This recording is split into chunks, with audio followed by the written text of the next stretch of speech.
सभापति महोदय जी, आपने बजट पे बोलने का मौका दिया, उसके लिए धन्यवाद। 23 तारीख को राजस्थान के ओजस्वी मुख्यमंत्री जी ने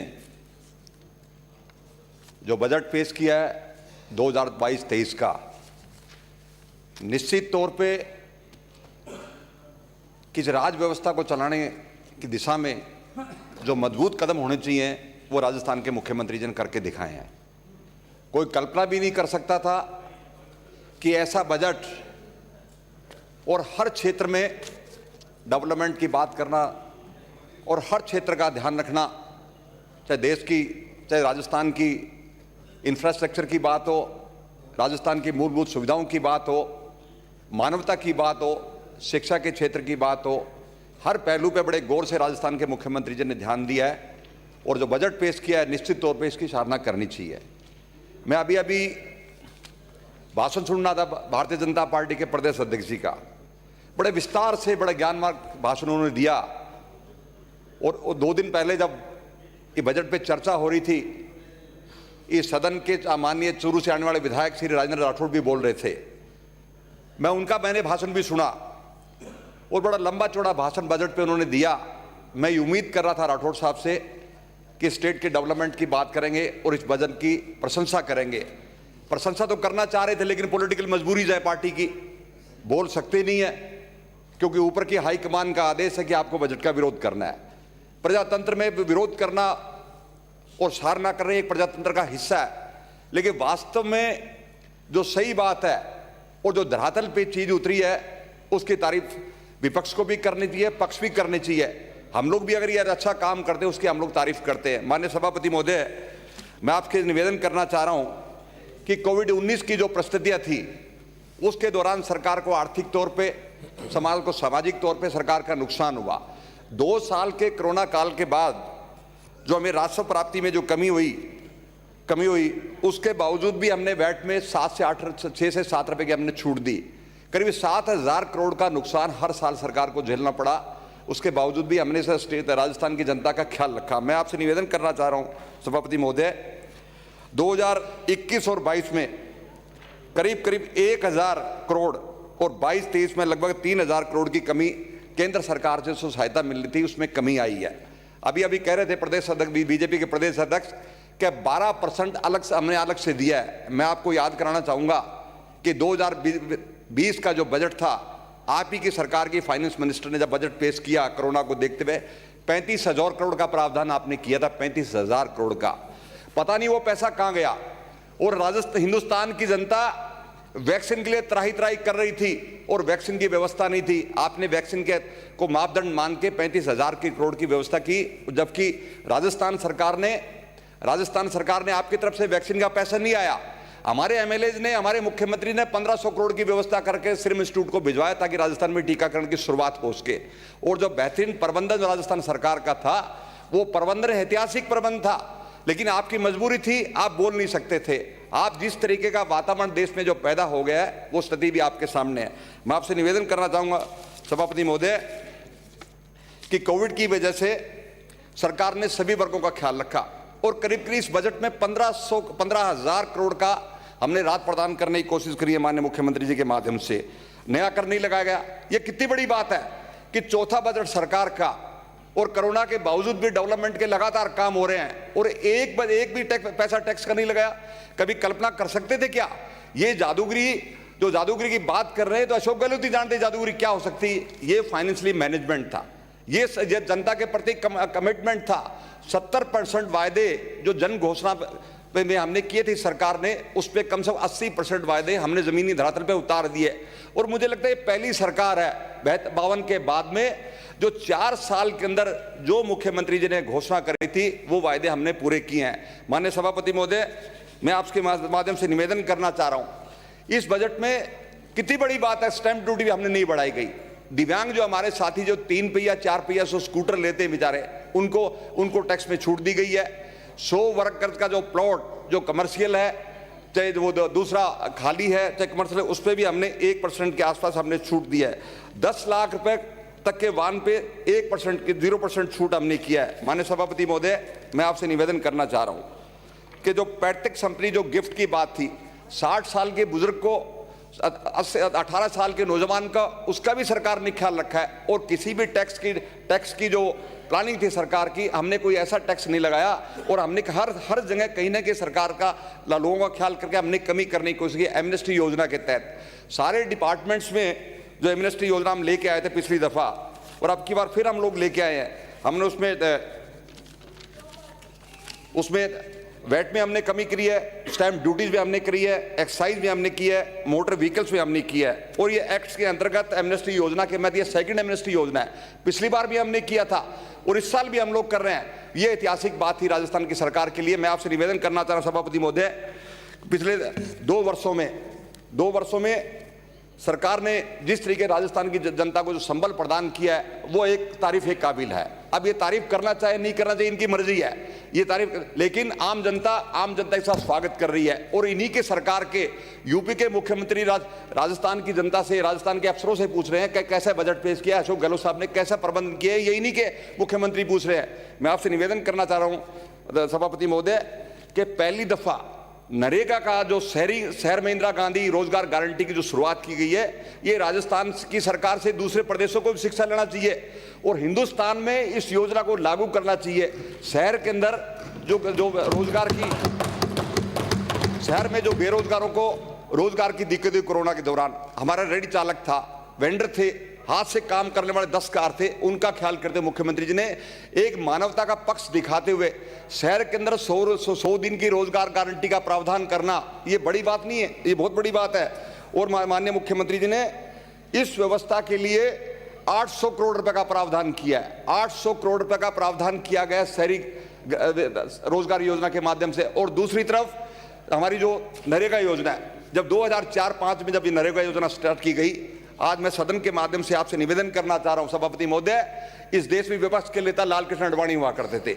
जब नरेगा लोकसभा में आया, इन्हीं की पार्टी के लोगों ने नरेगा को विरोध किया था और इन्हीं की पार्टी के नेताओं ने नरेगा को गड्ढा बताया गया था। आज स्थिति नरेगा को ये बंद तो कर नहीं सकते, उसमें पैसा जरूर घटा दिया है, 25% पैसा घटा दिया ताकि वो ऑटोमेटिकली नरेगा बंद हो जाए। नरेगा को सीधे बंद तौर पे कर नहीं सकते क्योंकि सेंट्रल एक्ट है, ये सेंट्रल एक्ट में पार्लियामेंट में आपको बिल लेके आना पड़ेगा, इसलिए उसका पैसा घटा दिया।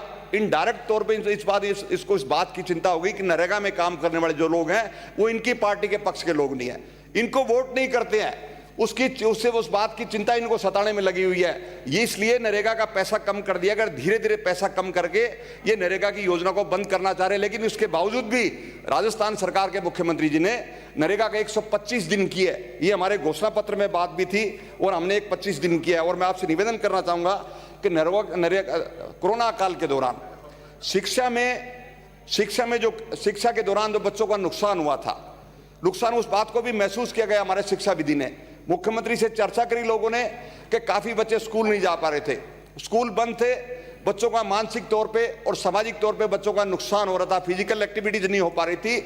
उसको ध्यान में रखते मुख्यमंत्री जी ने ब्रिज कोर्स स्टार्ट करने की घोषणा की है, जिसमें करीब 75 करोड़ रुपए के आसपास हमने उसमें प्रावधान किया गया है। मैं माननीय सभापति महोदय आपसे निवेदन करना चाह रहा हूं, आए दिन बिजली की बड़ी शिकायत रहती है कि साहब बिजली के बिल बहुत ज़्यादा आ रहे हैं। लेकिन मैं आपसे निवेदन करना चाह रहा हूं कि 2018 से लेके और 2013 से लेके 18 तक का जो समय था, जरा अंदाजा लगा लिए बिजली बोर्ड की क्या स्थिति। 1,20,000 करोड़ का घाटा छोड़ के गए थे, 1,20,000 करोड़ का घाटा छोड़ के गए थे। उसकी भरपाई करने के लिए सरकार को जरूरत थी, लेकिन उसके बावजूद भी मुख्यमंत्री ने मानवता के आधार के ऊपर जो 100 यूनिट बिजली जो खर्च करता है उसको 50% का हमने रियायत देने की घोषणा करी है। ये मुख्यमंत्री जी का स्वागत योग्य कदम है। माननीय सभापति महोदय,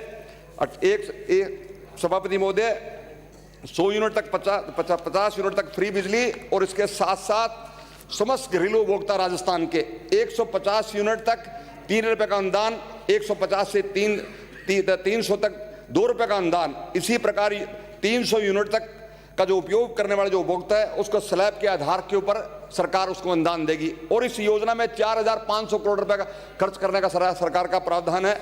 ये मुख्यमंत्री जी ने ये घोषणा की। मैं सभापति महोदय, मैं आपसे निवेदन करना चाह रहा हूं कि सारी देश की जनता, राजस्थान का जो स्वास्थ्य संबंधी जो प्लान है, जो मुख्यमंत्री जी ने जो शुरू किया है, मुख्यमंत्री चिरंजीवी बीमा योजना के माध्यम से पिछली दफा जब अपने मुख्यमंत्री जी ने एक निरोगी राजस्थान का एक संकल्प लिया था, इस सदन में सारे लोग बैठे हुए हैं, पक्ष के लोग भी बैठे हैं, विपक्ष के लोग बैठे हुए हैं। निरोगी राजस्थान के संकल्प को साकार करने की प्राथमिकता माननीय मुख्यमंत्री जी की थी और पहली बार मुख्यमंत्री जी ने निःशुल्क जांच अपने स्टार्ट करी और फ्री में दवाइयां स्टार्ट देनी शुरू की। जब फ्री में दवाई देने की बात थी, इन्हीं की पार्टी के लोग थे, सबसे ज्यादा विरोध किया गया। इन लोगों ने ऐसा भ्रम फैलाया राजस्थान की जनता के सामने कि सब नकली दवाई आ रही है, टीके नकली आ रहे हैं, फला चीज नकली आ रही है, जबकि ज्यादातर इन्हीं के लोग सरकार के अस्पताल से दवाई लेते थे, क्योंकि योजना को तो बंद नहीं कर सकते थे। आप भामाशाह योजना लेके आए और भामाशाह में किस प्रकार का करप्शन हुआ ये राजस्थान की जनता जानती, इस बात को उसे छुपा हुआ नहीं है। और आज तक भामाशाह के पैसे बकाए पड़े हुए हैं, उसका भुगतान करने की स्थिति में आप लोग नहीं थे। वो लायबिलिटी में हमारे ऊपर आ गई, जिसका भुगतान हमारी सरकार कर रही है। माननीय सभापति महोदय, मैं आपके साथ से निवेदन करना चाह रहा हूं, एक यूनिवर्सल हेल्थ करने वाला अग्रणी राज्य राजस्थान बन गया है और हमने जो 5 लाख रुपए तक का जो बीमा था उसको 10 लाख किया है। कितनी बड़ी बात है, सारी की सारी बीमारी उसमें कवर हो गई है। एक मानवता के आधार पे अगर कोई स्टेट का मुख्यमंत्री, कोई सरकार अगर दवाई का व्यवस्था करती है, स्वास्थ्य की व्यवस्था करती है, इससे बड़ी बहुत पुण्य की कोई काम नहीं हो सकती। हर सरकार अपनी तरफ से करती है, लेकिन पुण्य को ध्यान में रखते हुए, मानवता को ध्यान में रखते हुए जो मुख्यमंत्री जी जो फैसला है, इस फैसले की तारीफ की जानी चाहिए। और निश्चित तौर पे दूसरे स्टेट के लोग भी इस बात को अडॉप्ट कर रहे हैं। और मुझे नहीं लगता कि भारत के राजस्थान के प्रांत के अलावा दुनिया के किसी प्रांत के अंदर फ्री दवाई की कोई व्यवस्था होगी। 5 लाख रुपए का बीमा, 5 लाख तक का बीमा दुर्घटना के लिए, परिवार के किसी भी सदस्य का अगर कोई दुर्घटना हो जाती है उसको भी उसमें कवर कर दिया गया, ताकि कोई दवाई के मामले में चिंतित नहीं होता। आज प्राइवेट अस्पताल में आप जाओ, वहां 500 रुपए घुसने के लगते हैं, जांच के अलग से पैसे लगते हैं। जब दवाई लेके आओगे तो कम से कम 10, 12, 15 हजार का बिल बनकर तैयार हो जाता है। कितनी बड़ी राहत की बात है। उस गरीब आदमी की स्थिति देखो जो 200 रुपए दिहाड़ी करता है, इलाज के लिए पैसे नहीं होते थे, समय से पहले संसार से चला जाता था। मुख्यमंत्री जी ने ये बहुत पुण्य का काम किया। सरकारें आती जाती रहती हैं। माननीय कटारिया जी हमेशा ये बात कहते थे कि भगवान के लिए रहम करो। मैं आपके लिए कह रहा, भगवान के लिए आप रहम करो, कम से कम इस बात की तो तारीफ करो। आप लोगों को भी कवर किया गया इसके अंदर। आपको इस बात की तारीफ करनी चाहिए कि राजस्थान के मुख्यमंत्री जी जो स्वास्थ्य बीमा योजना है वो बिल्कुल प्रशंसनीय है, उसकी सबको तारीफ करनी चाहिए। तारीफ के साथ साथ आम व्यक्ति को उसका फायदा भी हो रहा है। माननीय सभापति महोदय, इस योजना के तहत 1,33,00,000 परिवार ने जुड़ सकेंगे। 9 महीने में 7,41,000 से ज्यादा लोगों ने 930 करोड़ रुपए की लगभग कैशलेस इलाज की सुविधा प्राप्त की है।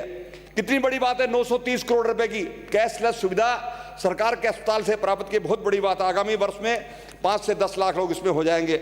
अक्टूबर 2011 में माननीय मुख्यमंत्री जी ये योजना शुरू करी थी निःशुल्क दवाई की। अगर सबसे बड़ी बात माननीय सभापति महोदय, मैं निवेदन करना चाहूंगा कि किसी के पास कार्ड नहीं है, उसकी व्यवस्था भी कर दी है कलेक्टर के माध्यम से। यह कलेक्टर की जिम्मेदारी है कि उसका कार्ड बना के तुरंत उसका इलाज किया जाएगा। नहीं तो पहले कोई ना कोई ब्यूरोक्रेटिक प्रॉब्लम आती थी, कार्ड नहीं होता था, इलाज हो नहीं सकता था, सरकार के अस्पतालों के चक्कर काटने पड़ते, उसकी व्यवस्था भी सरकार ने कर दी है। सरकार की मंशा है ये योजना पूरी तरीके से लागू। और दूसरी इसके साथ साथ मैं निवेदन आपसे करना चाहूंगा कि राजस्थान के पिछले 2 साल के अंदर पहली बार जो हेल्थ का इंफ्रास्ट्रक्चर था, निरोगी राजस्थान के माध्यम से मुख्यमंत्री जी ने यहां घोषणा करी थी, उस पर सरकार काम कर रही है। 15 नए मेडिकल कॉलेज आपने सारी हमारी जो सीएससी को डिस्ट्रिक्ट अस्पताल में कन्वर्ट किया, पीएससी को सीएससी में किया, सब सेंटर को पीएससी में किया। ये कितनी बड़ी बात है। जरूरत के हिसाब से पूरे राजस्थान में सरकार इस पे काम कर रही है। मैं माननीय निवेदन करना चाह रहा हूं सभापति महोदय, 15 मेडिकल कॉलेज के लिए 3,674 बेड की क्षमता के नवीन चिकित्सालयों का निर्माण किया जाएगा। कितनी बड़ी बात है ये साधारण बात नहीं, बहुत बड़ी बात है। नर्सिंग कॉलेज खुल रहे हैं और पंचायत स्तर पे और पंचायत समिति स्तर पे डायलिसिस की कहीं व्यवस्था नहीं थी।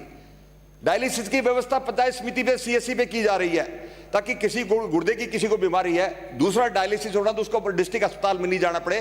साधन हो नहीं हो इस बात की क्या गारंटी है। लेकिन सरकार ने मानवता को ध्यान में रखते हुए पंचायत समिति लेवल पे डायलिसिस की व्यवस्था राजस्थान सरकार ने करी। मुख्यमंत्री जी का मैं धन्यवाद करना चाहूंगा। और इसके साथ साथ डेंटल की बड़ी प्रॉब्लम हो गई थी, गांव में दातुन करना लोग भूल गए थे, इसलिए डेंटल की प्रॉब्लम हो गई थी। उसको भी ध्यान में रखते हुए हर पीएचसी लेवल पे डेंटल डॉक्टर की व्यवस्था की है। डेंटल यूनिट की व्यवस्था भी राजस्थान सरकार के मुख्यमंत्री जी ने करी है। माननीय सभापति महोदय, आए दिन बीमारियां फैल रही हैं और हर जगह इस बात की चर्चा होती है कि साहब हर चीज में मिलावट है, हर चीज में एडल्ट्रेशन है। उसको ध्यान में रखते हुए राजस्थान के मुख्यमंत्री जी ने पहल करते हुए, जब पहली बार मुख्यमंत्री थे उससे पहले, तब भी इन्होंने इस पे ध्यान दिया, शुद्ध के लिए युद्ध। आज उसी को आगे बढ़ाते हुए मुख्यमंत्री जी ने राजस्थान के अंदर फूड सेफ्टी लैब का काम शुरू हमने किया। करीब 200 नए पदों की भर्ती करेंगे, जिसमें खास सुरक्षा अधिकारी की भर्ती होगी, ताकि पूरी राजस्थान में इस बात का ध्यान रखा जाए कि कहीं मिलावट तो नहीं हो रही। अगर मिलावट हो तो उसके खिलाफ सख्त कार्रवाई की जाएगी। सरकार इसके लिए संवेदनशील है। माननीय सभापति महोदय, मैं आपसे निवेदन करना चाह रहा हूं, 10 नई मोबाइल सेफ्टी वैन, कितनी बड़ी बात है, मोबाइल वैन बड़ी 10, उसके हम जो शुद्ध के लिए जो युद्ध कर रहे हैं उस पर सरकार उसको ध्यान में रखते हुए एक मोबाइल वैन की भी हमने व्यवस्था करी। माननीय सभापति महोदय, शिक्षा के क्षेत्र में नए 4 स्थापित किए, राजस्थान के अंदर नए 4 स्थापित किए हैं। राजस्थान का जो पिछली सरकार का वर्ष 2018 की तुलना में 21 में 6 से 14 वर्ष आयु के बच्चों का सरकारी स्कूलों में नामांकन 20% बढ़ा है और 3820 सेकेंडरी विद्यालयों को सीनियर सेकेंडरी में अपग्रेड कर दिया गया है। ये ऑटोमेटिकली अपग्रेड कर दिया गया है क्योंकि हमारे सरकारी स्कूल का जो टीचिंग स्टाफ है, इंफ्रास्ट्रक्चर है, सरकार ने उसकी तरफ ध्यान दिया, एजुकेशन ऑफ क्वालिटी पे ध्यान दिया गया। इसलिए जिस तरीके से लगाव सरकारी स्कूलों की तरफ बढ़ा है, मुख्यमंत्री जी का संकल्प है कि राजस्थान के सारे सरकारी स्कूल है वो प्राइवेट स्कूलों से बेहतरीन हो, इसलिए सरकार ने ध्यान दिया है। और आज जो स्कूलों में जो बच्चों का दाखिले का जो परसेंटेज बढ़ा है वो इसी का परिणाम है। और इसी बात को ध्यान रखते हुए माननीय मुख्यमंत्री जी ने एक नया आयाम स्थापित किया है। गाँव में आम लोग गाँव में उस आदमी को पढ़ा लिखा मानते जिसको अंग्रेजी आती थी, जिसको अंग्रेजी नहीं आती उसको गांव में पढ़ा लिखा नहीं मानते आज भी हमारे यहाँ। इस बात को ध्यान में रखते हुए राजस्थान सरकार ने अंग्रेजी मीडियम के स्कूलों की जो शुरुआत करी है वो बिल्कुल बहुत ही प्रशंसनीय काम किया गया है। क्योंकि आज पूरी दुनिया का ग्लोबलाइजेशन का जमाना आ गया, पूरी दुनिया हाथ में, हर स्मार्ट बच्चे के हाथ में स्मार्टफोन रहता है, पूरी दुनिया से कनेक्टिविटी उसकी रहती है। अंग्रेजी की आवश्यकता को महसूस किया गया और राजस्थान में 5000 की आबादी के ऊपर हमने एक अंग्रेजी मीडियम के स्कूल खोले और सरकार ने फैसला किया इस साल में 22 और 23 के बजट में 1,000 स्कूल ग्रामीण और शहरी क्षेत्रों में खोले जाएंगे और करीब 10,000 टीचर भी हम नए अंग्रेजी के भर्ती कर रहे हैं ताकि स्कूलों में टीचर की कमी नहीं हो। और सरकार का बेहतरीन काम है। और मैं आपने सभापति महोदय, मैं आपके माध्यम से निवेदन करना चाह रहा हूं, सरकार ने करीब 200 करोड़ रुपए इंफ्रास्ट्रक्चर पे खर्च किया, जहां साइंस लैब बननी है, एग्रीकल्चर लैब बननी है, नए भवन बनने हैं और नई बिल्डिंग की मरम्मत होनी है। इसमें 200 करोड़ रुपए का प्रावधान किया है। और 19 जिलों में 36 कन्या महाविद्यालय हमने खोलने की घोषणा इस साल करी है और 123 महाविद्यालय हमने पिछले बजट में खोले गए थे। ये बिल्कुल उस शिक्षा की तरफ एक बढ़ता हुआ कदम राजस्थान सरकार का है। माननीय सभापति महोदय, मैं आपसे निवेदन करना चाहूँगा कि हमारे नर्सिंग जो प्राइवेट सेक्टर के अंदर जो अपने नर्सिंग, मेडिकल और तकनीकी और कृषि और पशुपालन चिकित्सा की जो प्रार्थना पत्र कॉलेज खोलने की जो पेंडिंग है, सरकार ने कहा 2 महीने में इसका निस्तारण करने की बात सरकार ने की है। और निश्चित तौर पे जब नए सेंटर्स आएंगे तो बच्चों को और इस बात का फायदा होगा, टेक्निकल एजुकेशन की तरफ हम लोग आगे बढ़ेंगे। माननीय सभापति महोदय, मैं आपसे निवेदन करना चाह रहा हूँ कि स्पोर्ट्स को ध्यान में रखते हुए पहली बार राजस्थान सरकार ने बड़े फैसले किए हैं। जो ओलंपिक मेडल्स के लोग हैं, जो एशियन गेम्स के मेडल के लोग हैं या जो दूसरे हमारे स्टेट मेडल के लोग हैं, उनको सरकार में नौकरियों का प्रावधान किया गया। और पहली बार खेलों को बढ़ावा देने के लिए राजस्थान में स्पोर्ट्स एकेडमी की स्थापना की गई है। जैसलमेर में हैंडबॉल की, डूंगरपुर में तीरंदाजी की, राजगढ़ में कबड्डी की नई खेल अकेडमी बनाने की सरकार ने घोषणा की। और गंगानगर में सरकार ने एथलेटिक्स एकेडमी के भवन निर्माण की भी सरकार ने घोषणा की। मैं आपके माध्यम से निवेदन करना चाहूंगा कि लालगढ़ में राजस्थान के सबसे ज्यादा नेशनल प्लेयर हैंडबॉल के होते हैं। मैं सरकार से विनम्र आग्रह करूंगा कि उसको भी शामिल इसमें किया जाए कि लालगढ़ में भी एक हैंडबॉल की एकेडमी खोली जाए। मैं आपसे निवेदन करना चाह रहा हूं। माननीय सभापति महोदय, इसके साथ साथ रोजगार की बात कर रहे हैं। अभी माननीय आमेर से आने वाले सदस्य बड़े जोर से चिल्ला रहे थे, रिट की बात कर रहे थे। मैं इनसे निवेदन करना चाह रहा हूं, जरा याद दिलाना चाह रहा हूं, 2016 को भी याद करें और 2018 को भी याद करें। 15 लाख बच्चे रिट में बैठे और हमने रिट की परीक्षा कराई और जैसे ही कोई थोड़ी शिकायत की बात आई, मुख्यमंत्री जी ने 1 मिनट नहीं लगाया। सरकार कोई ऐसा फैसला कर सकती है क्या? बोर्ड के चेयरमैन को बर्खास्त कर दिया गया और 40-50 लोगों के खिलाफ मुकदमे दर्ज किए गए। और इसके साथ साथ जुलाई में दोबारा से परीक्षा का आयोजित करने की घोषणा मुख्यमंत्री जी ने करी है और 32,000 से 62,000 पद हमने की घोषणा की गई है। माननीय सभापति महोदय, मैं आपके माध्यम से निवेदन करना चाह रहा हूं, जब नरेंद्र मोदी साहब देश के प्रधानमंत्री बने थे, 26 मई वो तारीख भी मुझे याद है, इस देश में 2 करोड़ लोगों को रोजगार देने की बात थी, 2 करोड़ लोगों को, और 5 साल में 10 करोड़ लोगों को रोजगार देने की बात की थी। अभी आंकड़ा बता के गए हैं बीजेपी के अध्यक्ष कि बेरोजगारी का आंकड़ा कितना है, बेरोजगारी का आंकड़ा वो बता के गए हैं। मैं आपसे निवेदन करना चाह रहा हूं, 32% जो आंकड़े की बात कर रहे हैं, जिस देश के प्रधानमंत्री ने 2 करोड़ नौकरी हर साल देने की बात करी है, और अभी कुछ दिन पहले केंद्र सरकार का बजट आया, वो बजट आया तो 2030 तक 60 लाख नौकरी देने की बात कर रहे हैं प्रधानमंत्री जी। वो 2 करोड़ नौकरी का क्या हुआ इनको पता नहीं इस बात का, वो बात भी सदन में चर्चा करनी चाहिए थी इन लोगों को। जिस प्रधानमंत्री के काल के अंदर इस देश का हाईएस्ट बेरोजगारी का आंकड़ा है, वो राजस्थान का नहीं है, बाकी तरह बीजेपी के सूबों का अंदाजा लगा लीजिए क्या है। अगर कोई जिम्मेदार है इस प्रधानमंत्री, देश की बीजेपी की सरकार इस बात के लिए जिम्मेदार है कि आपने समय रहते इसकी व्यवस्था नहीं की गई, आपका कोरोना का मैनेजमेंट ठीक नहीं था, इसकी वजह से आंकड़ा जो पेश कर रहे हो सकता है ये आंकड़ा जरा वेरीफाई कर लें, आंकड़ा ठीक है गलत है जरा देख लें, उसके बाद इस बात की सदन में चर्चा करनी चाहिए। माननीय सभापति महोदय, जितने हमने भर्ती किए हैं, हमने जितने 3 साल में लोग भर्ती किए हैं, इन्होंने 5 साल में भर्ती किए थे, हमने 3 साल में भर्ती किए, और आगे सरकार ने 2 लाख नौकरियां हमने 3 साल में भर्ती की, और आगामी वर्षों में 1 लाख अतिरिक्त पदों पर हम लोग भर्ती करेंगे। और माननीय सभापति महोदय, मैं आपसे निवेदन करना चाह रहा हूं कि 2013 से लेके राजस्थान के अंदर नौकरी निकल रही थी, आए दिन कोर्ट का स्टे होता था, कभी हाई कोर्ट का स्टे, कभी कैट का स्टे, कभी किसी और बात का स्टे है। अभी भी तो सरकार चली, अभी तो किसी बात का स्टे नहीं हुआ, क्योंकि आपकी मंशा ठीक नहीं थी, आप हर चीज को पेंडिंग करने की आपकी आदत हो गई थी। आज नौकरी भी बच्चों को लग रही है, सारे फील्ड में क्षेत्र में नौकरी लग रही है, कहीं पटवारी नहीं था, कहीं तहसीलदार नहीं थे, कहीं बाबू नहीं थे, कहीं सेक्रेटरी नहीं थे। आज सारे के सारे क्यों लोग चिल्ला रहे हैं? आप खुद आपके क्वेश्चन लगाते हैं, सरकार से पूछते भी कौन से डिपार्टमेंट भर्ती कब तक हो जाएंगी। आप अपने आप में अंतरात्मा में झांक के देखें कि आपने 13 से लेकर 18 तक में आपने कौन कौन सी भर्ती करी थी, उसका लेखा जोखा भी सदन के पटल पे आना चाहिए। माननीय सभापति महोदय, मैं आपसे निवेदन करना चाह रहा हूं कि पेयजल के मामले में, अभी कह रहे थे पेयजल के मामले में कि आपने जो जल जीवन मिशन के तहत आपने 60 लाख नलके देने की बात करी है। आप केंद्र सरकार से ये तो पूछे कि मैचिंग ग्रांट का पैसा वो 90-10 का क्यों नहीं कर देती, इसके बारे में कोई चिंता नहीं है। डिग्गी का पैसा आपने 50 आपने बंद कर दिया, नरेगा का पैसा आपने बंद कर दिया, और जनता जल जीवन मिशन का पैसा आपने रोक दिया गया। केंद्र और आरोप लग रही है राज्य सरकार के ऊपर, राज्य सरकार खर्च नहीं कर रही। मैं आपके माध्यम से निवेदन करना चाह रहा हूं कि राजस्थान सरकार ने 60,600 करोड़ रुपए से अधिक की लागत की परियोजनाओं की स्वीकृत किया गया है। 35,776 गांवों में फायदा होगा और 86,21,000 घरों में नल के कनेक्शन हमने दिए जाएंगे। माननीय सभापति महोदय, जल जीवन मिशन के तहत 35 परियोजनाओं की डीपीआर बनाने की घोषणा की गई थी और 11 जिसमें शुरू हो चुकी हैं। आगामी वर्ष में 13,921 करोड़ की 24 परियोजनाओं का कार्य शुरू किया जाएगा। प्रदेश में 5,833 गांवों के 12,24,000 से ज्यादा घरों को शुद्ध जल उपलब्ध होगा।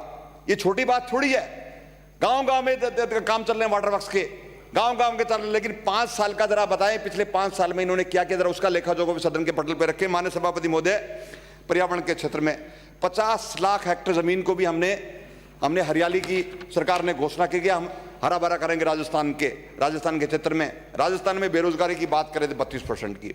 आप जरा ये तो बताएं कि आपके सरकार के जमाने में कितना इन्वेस्टमेंट है इस देश में, राजस्थान में आया।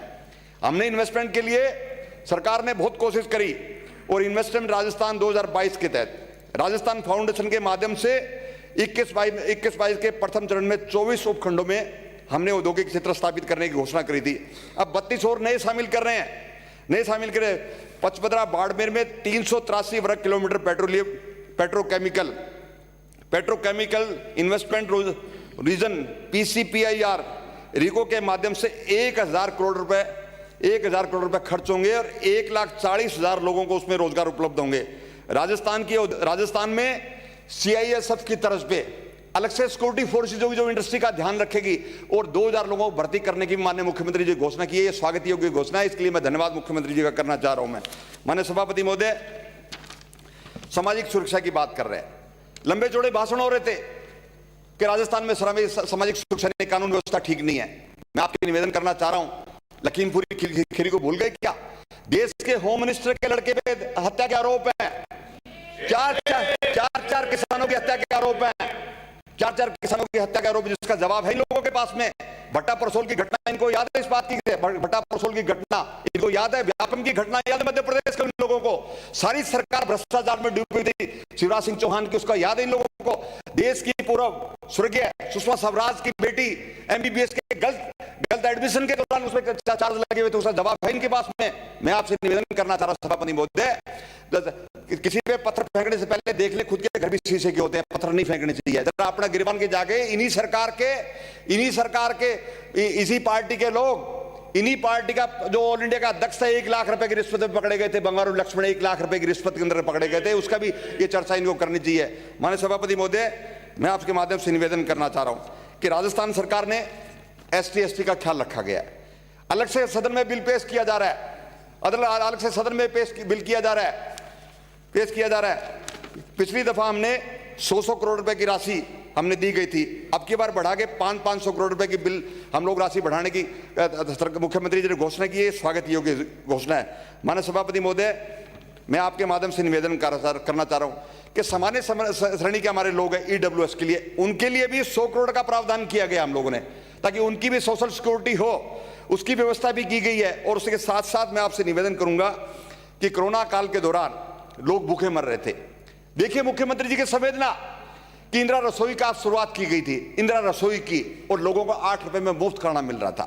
और इनके जमाने में जो एक रसोई चलती थी, जिला हेडक्वार्टर के ऊपर खाना बनता था, वो तो बासी खाना मिलता था। हम तो बैठ के खाना खिला रहे हैं, समान की तरह खाना खिला रहे हैं। और राजस्थान में गेस्ट को भगवान माना जाता है। हमारे जो भी इंदिरा रसोई में खाना खाता है, भगवान की तरह उसको पूजते हैं, उसको खाना खिलाते हैं ताकि भूखा नहीं सोए। और मुख्यमंत्री जी का सपना भी है कि राजस्थान में कोई भूखा नहीं सोए। और इसमें इंदिरा रसोई 358 से बढ़ाकर 1000 इंदिरा रसोई खोलने की सरकार ने घोषणा की है, स्वागत योग्य है, जिसमें 250 करोड़ रुपए खर्च होंगे, 250 करोड़ रुपए सरकार खर्च करेगी। पालनहार योजना, कितनी बड़ी योजना है पालनहार योजना। विधवा अनाथ बच्चों के लिए सरकार ने, अनाथ बच्चों के लिए 6 साल की आयु वर्ग के बच्चों को मिलने वाली राशि जो 500 से बढ़ा के सरकार ने 1500 रुपए कर दिया है, 500 से बढ़ा के 1500 रुपए कर दिया गया है। और जो राशि 6 से 18 वर्ष बच्चों की जो 1000 से 2500 रुपए तक कर दिया गया है, इसमें 20 करोड़ रुपए खर्च होंगे, 14000 बच्चों को फायदा होगा। कितनी बड़ी बात है ये कि बच्चों का ख्याल रखा गया है। जहां तक खाद्य सुरक्षा की मैं बात करूं आपसे, खाद्य सुरक्षा की हमारे मुख्यमंत्री जी की मंशा के पूरे राजस्थान में सब लोगों को राशन मिले, लेकिन दिल्ली सरकार ने तो पोर्टल ही बंद कर दिया।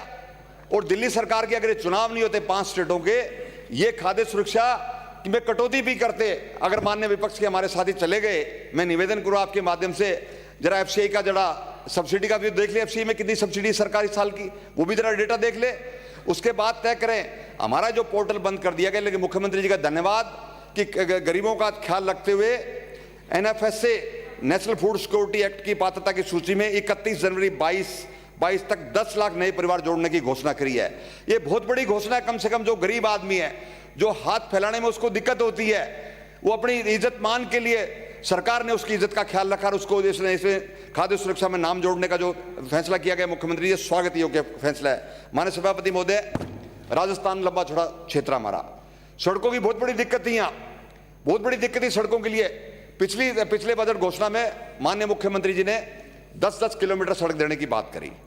हर विधानसभा क्षेत्र में 5-5 करोड़ रुपए दिए गए, लेकिन मुख्यमंत्री जी महसूस किया कि वो कम पड़ रहे हैं। सड़कें ज्यादा मिसिंग लिंक है, किसी की रिपेयर करने की बात है, इनमें ये भी शामिल है, सामने वाले भी, मन तो इनका भी कर रहा है, मुख्यमंत्री जाके सड़कों का कागज इनके भी दिए हुए हैं, लेकिन मुख्यमंत्री जी ने भेदभाव नहीं किया।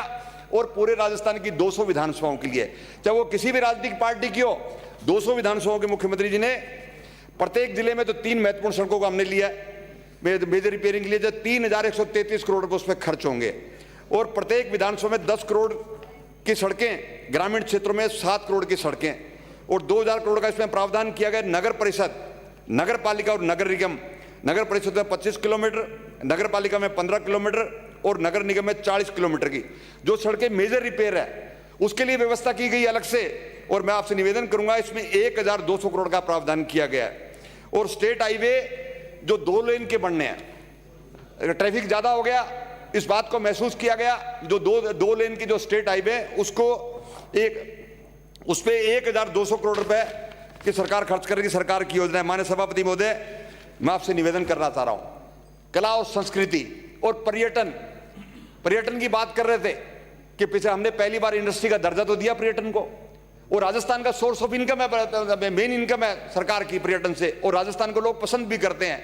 अभी बोल रहे थे आमेर से आने वाले माननीय सदस्य कि where is Nathiwada, I just want to him कि go and talk to your CLP leader, वो कहाँ है, नाथीवाड़ा कहाँ है? ये तो आप लोग बेहतर जानते हैं नाथीवाड़ा कहाँ हो सकता है। लेकिन आपकी जो स्थिति थी, आपने राजस्थान की 8 करोड़ जनता का जो समय बर्बाद किया एक हफ्ते में, आपको खुद आत्म मंथन करना चाहिए कि नाथीवाड़ा कहाँ है। आप ठीक से समझते नाथीवाड़े को। नाथीवाड़ा तो माननीय राठौड़ साहब के क्षेत्र में था, मुझे लगता है वो उन्हीं के क्षेत्र में नाथीवाड़ा, वो अच्छी तरीके से जानते हैं। वो डेस्टिनेशन कितना है वो आप इनको जरा अपने नेता को बता दें ताकि इनको जाने में दिक्कत है। माननीय सभापति महोदय, मैं आपसे निवेदन करना चाहूंगा, ये भी तय किया कि सरकार की तरफ से तय किया कि 500 करोड़ का हमने जो प्रावधान किया था 1000 करोड़ का राशि कर दी। और प्रत्येक जिले में 2-2 पर्यटन स्थल हम चिन्हित करेंगे ताकि लोगों को इस बात का महसूस हो कि राजस्थान जो है पर्यटन के क्षेत्र से बहुत इंपॉर्टेंट है। माननीय सभापति महोदय, मैं आपसे निवेदन करना चाह रहा हूं कृषि के बारे में, कृषि बजट के बारे में मैं आपसे निवेदन करूंगा कि लगभग 2/3 आबादी राजस्थान की खेती पर निर्भर है और 30% जो स्टेट जीडीपी का है वो खेती से आता है। और सरकार ने इसका ध्यान रखा और अलग से कृषि बजट का जो फैसला किया है ये ऐतिहासिक फैसला, और बाकी स्टेटों को भी इसका पालन करना चाहिए। मैं आपसे निवेदन करना चाहूंगा, 85 लाख परिवार का जीवन यापन इस खेती पर निर्भर करता है। 2000 करोड़ रुपए मुख्यमंत्री जी ने मुख्यमंत्री कृषक साथी योजना में जो पिछली बार तय किए गए थे उसको बढ़ा के इस बार 5000 करोड़ रुपए हमने किए गए। और 11 पॉइंट जो एजेंडा जो कृषि को डेवलप करने के लिए मुख्यमंत्री जी रखा है वो एक ऐतिहासिक फैसला। माननीय सभापति महोदय, कृषि विकास एवं कृषकों के कल्याण हेतु कुल राशि 78,938 करोड़ रुपए और 68 लाख रुपए हमने का प्रावधान किया गया। ये राशि राज्य के सकल घरेलू उत्पाद का 5.92% है। वर्ष 2021-22 में संशोधित अनुमानों की तुलना में 11.68% अलग है, 68% अधिक है। कुल कृषि बजट में राशि का 46,145 करोड़ 20 लाख रुपए संकेतित निधि के व्यय की जाएगी, जो कि राज्य के बजट एस्टिमेटेड बजट से 2,94,182 करोड़ 83 लाख का 15.69% है। माननीय सभापति महोदय, राजस्थान किसानों का प्रदेश है। आम किसान को इस बात का एहसास होने लगा है कि हम किस मत पे कितना पैसा खर्च हो रहा है। पहले एक बजट होता था, टोटल एक एस्टिमेटेड उस पे पैसा दे दिया जाता था। अब की बार अलग-अलग चीजों के वापस जाइए उधर से। माननीय सदस्य, अब की बार कम से कम ये अलग से अलग रखा गया। एक मिनट विराज आप एक मिनट। माननीय सदस्य, मैं आपसे मुखातिब हूँ। माननीय सदस्य, गर्दन जरा ऊपर करिए, आप एक इधर देखिए। आप माननीय सदस्य, मैं पूरे सदन को संबोधित कर रहा हूँ। परंपरा ये रही है कि जब कोई वक्ता बोल रहे होते हैं तो दूसरा माननीय सदस्य उसको क्रॉस करके और उनके सामने नहीं आता। पहले तो वहाँ से वो चले माननीय सदस्य आकर के रात में शकुंतला जी के पास बैठ गए, अब आप आ रहे हैं सीधे आकर यहाँ बैठ गए। परंपराओं का निर्वहन करना क्या बुरा लगता है क्या आप लोगों को? कौन सिखाएगा आप लोगों को? अब बैठे रहिए आप यहीं पे, और सभी ध्यान रखेंगे इस बात का, जब कोई माननीय सदस्य बोल रहा होता है तो उसको क्रॉस करने की जरूरत नहीं है। आपको बहुत ही अत्यावश्यक काम है तो आप या तो बाहर से आइए, आप उनके पीछे से आइए। बड़ा अजीब है कि जब बैठे बैठे बोल रहे हैं, क्रॉस कर रहे हैं। ये कोई ओपन वो जगह नहीं है जहां से आप जो मर्जी इसको करें। एक अनुशासित है यहाँ पर, ध्यान रखेंगे आगे से आप प्लीज। माननीय सभापति महोदय, सिंचाई के क्षेत्र में कोई अच्छी बात बताए तो उसको समझ भी लिया करो, जरूरी नहीं कि आप बैठे बैठे ही बोले। माननीय सभापति लोगों को भी सिखाया गया है ये, तब हम जो है यहाँ बैठे हैं। माननीय सभापति महोदय, ये बहुत माननीय वरिष्ठ सदस्य बैठे हुए हैं, पूछे आप इनसे। वरिष्ठ सदस्य हम लोगों को सिखाते थे। न सीखने की मंशा है, न कुछ करने की मंशा है। जो मन हो तो करेंगे आप लोग, बिल्कुल अलाउ नहीं करूंगा। और आगे से आप यदि ऐसा करेंगे तो मुझे संज्ञान लेना पड़ेगा इसका। माननीय सभापति महोदय, खेती के लिए पानी बहुत आवश्यकता है, और पानी के लिए जब पानी नहीं होगा तो खेती कैसे हो पाएगी। राजस्थान सरकार ने हनुमानगढ़ गंगानगर जिले के लिए और बीकानेर और जैसलमेर के लिए आईजीएनपी पे गंग कैनाल के लिए सरंज फीडर के लिए जो पैसे की व्यवस्था की 200 करोड़ रुपया फिरोजपुर फीडर के लिए मुख्यमंत्री जी ने किया, ताकि उसका किसानों के 2700 क्यूसेक का पानी का जो भाव है वो पूरा हो सके। और मैं आपसे निवेदन करना चाह रहा हूँ, पहली बार सरंज फीडर की मरम्मत के लिए मुख्यमंत्री जी ने 425 करोड़ रुपए का प्रावधान किया है, जो एक मील का पत्थर साबित होगा। इंदिरा गांधी कैनाल के लिए 1600 करोड़ रुपए का उसकी मरम्मत के लिए, उसके अन्य कार्य करने के सरकार ने किया, जिसके लिए मैं मुख्यमंत्री का धन्यवाद करना चाह रहा हूं। माननीय सभापति महोदय, मैं आपसे निवेदन करना चाहूंगा कि डेयरी और पशुपालन में ध्यान में रखते हुए आम आदमी का, ये पहले मुख्यमंत्री जी ने शुरू किया था डेयरी पे सब्सिडी देने का, पिछली सरकार ने बंद कर दिया, और वापस मुख्यमंत्री जी 2 से 5% किया। इसके लिए मुख्यमंत्री धन्यवाद के पात्र है। माननीय सभापति महोदय जी, मैं आपसे निवेदन करना चाहूंगा, कल विपक्ष के नेता यूक्रेन पे चर्चा हो रही थी, हाउस के अंदर सरकार की तरफ से वक्तव्य आ रहा था और 3 लोग बोल रहे थे, और नेता विपक्ष ने यह कहा कि भारत सरकार के 4 जो मंत्री गए हैं यूक्रेन में, उनके बारे में भी चर्चा करनी चाहिए। मैं आपके माध्यम से निवेदन करना चाह रहा हूं कि जनवरी और दिसंबर में पूरे यूरोप के अंदर शेंगेन जो 28 कंट्री है, उन्होंने एडवाइजरी जारी कर दी थी अपने सिटीजन्स के लिए कि आप लोग वापस आ जाओ, कभी भी लड़ाई हो सकती है। लेकिन भारत सरकार के प्रधानमंत्री यूपी के चुनाव में लगे हुए थे, देश की जनता से कोई चिंता नहीं थी, क्यों नहीं एडवाइजरी जारी की गई? यह सरकार का इंटेलिजेंस फेलियर है, सरकार का इंटेलिजेंस फेलियर है, सरकार का रो का फेलियर है ये, कि आपको पता था कि लड़ाई हो सकती है, युद्ध लग सकता है, तो आपने क्यों नहीं एडवाइजरी जारी की? आपकी पहली एडवाइजरी 15 जनवरी को जारी हुई है, 15 फरवरी को। लोग त्राई त्राई कर रहे, बच्चे मर रहे हैं हमारे, त्राई त्राई कर रहे हैं, और आप 26 तारीख को हवाई जहाज भेज रहे हो बच्चों को लेके आने के लिए, और आज तक ये नहीं मालूम कि कितने बच्चे, कौन बच्चे कहां का है, कोई पोलैंड में है, कोई सीरिया में है, कोई रोमानिया के अंदर है। सरकार को इस पास विपक्ष के नेताओं को ये बात भी करनी चाहिए थी।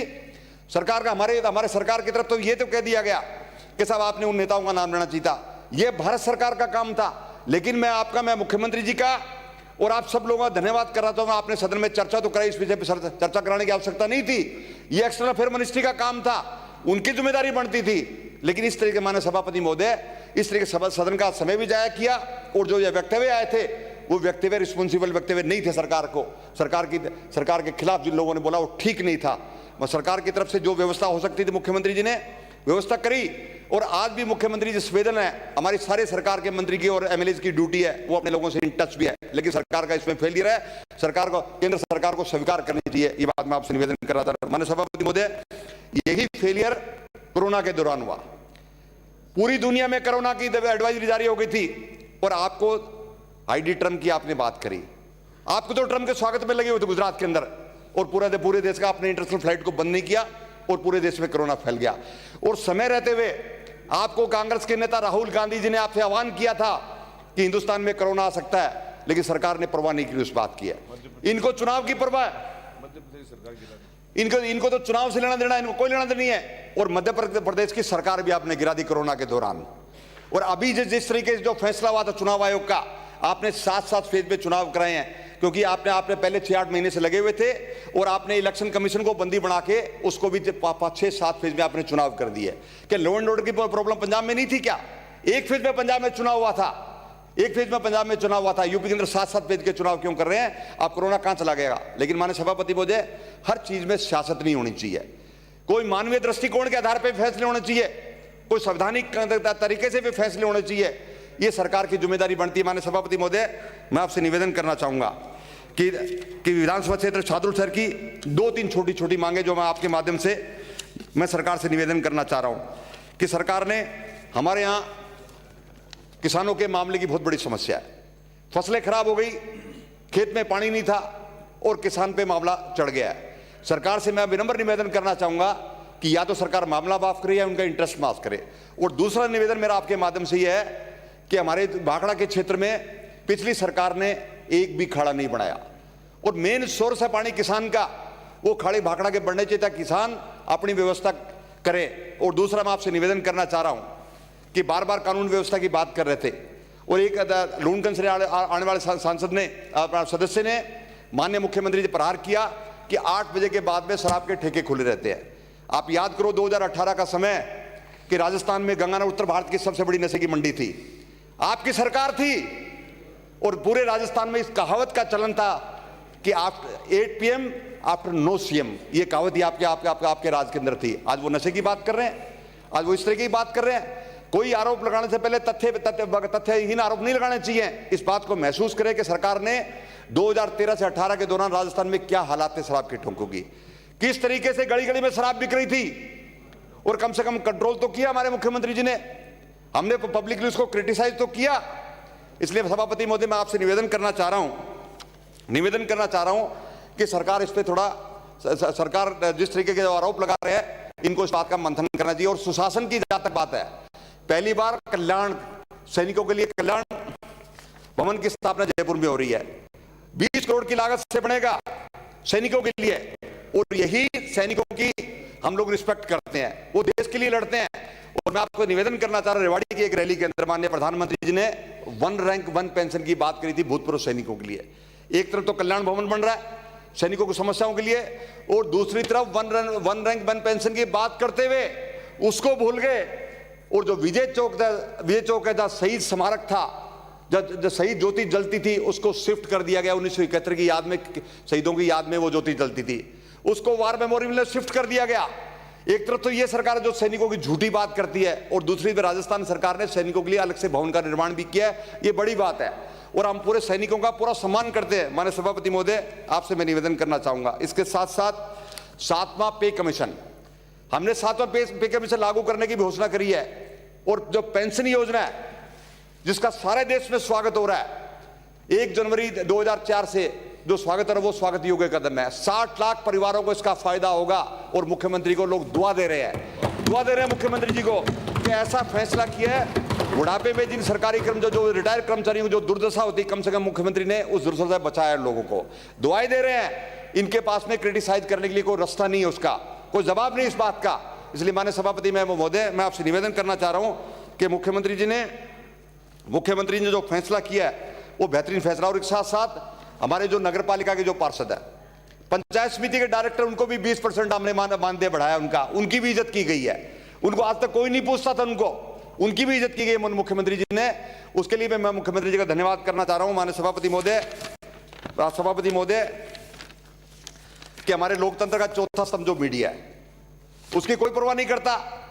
कोरोना के दौरान जो इन्होंने सेवाएं दी हैं, उनके वो बेहतरीन सेवाएं दी, इन्होंने अपनी जान पे खेल के सारी चीज को बाहर लेके आए और एक जनमानस को जागृत करने का काम किया।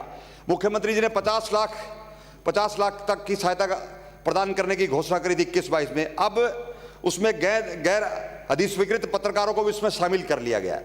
ये बड़ी बात है, उसके लिए धन्यवाद होना चाहिए मुख्यमंत्री जी का। माननीय सभापति महोदय, आपने जो बजट पे मुझे अपनी बात रखने का जो मौका दिया, उसके लिए मैं धन्यवाद करना चाह रहा हूं। और इस बजट का मैं समर्थन करना चाह रहा हूं। और राठौर साहब भी आ गए हैं। राठौर साहब, आपका जो भाषण था, आप चले गए थे, मैं चाहता मैं आपके सामने बोलूं। आपके भाषण में आपने पूरी स्टैटिक्स की बात की, आपने नेटो की बात करी परसों। आपने नेटो रशिया के खिलाफ एक ऑर्गेनाइजेशन है, रशिया से कोई लेना देना नहीं है, वो अमेरिकन की स्ट्रेटेजी का पार्ट था। मेरा आपसे निवेदन है कि जरा इंटरनेशनल रिलेशनशिप को जरा ठीक से आप ध्यान से देख ले, ताकि मुझे भी आप समझा देना। बहुत बहुत धन्यवाद, नमस्कार, जय हिंद। ये आपका